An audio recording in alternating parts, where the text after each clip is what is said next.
Welcome back to Financify, your go-to channel for finance and crypto guides.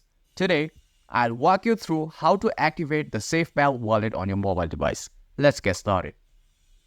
First, open the App Store or Google Play Store, search for Safepal wallet and download the app.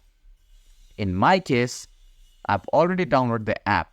Once the download is complete, open the app, tap on Create New Wallet.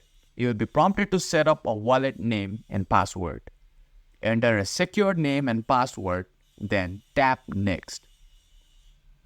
You will see a 12-word recovery phrase. This phrase is the key to recovering your wallet, so handle it carefully.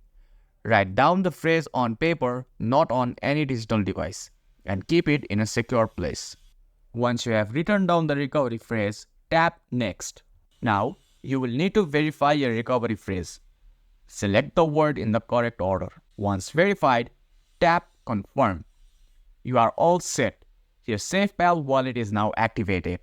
From here, you can start adding tokens, sending or receiving crypto safely. That's it for today's guide on how to activate your Safepal wallet.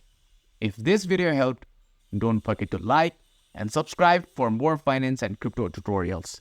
See you in the next video of Financify.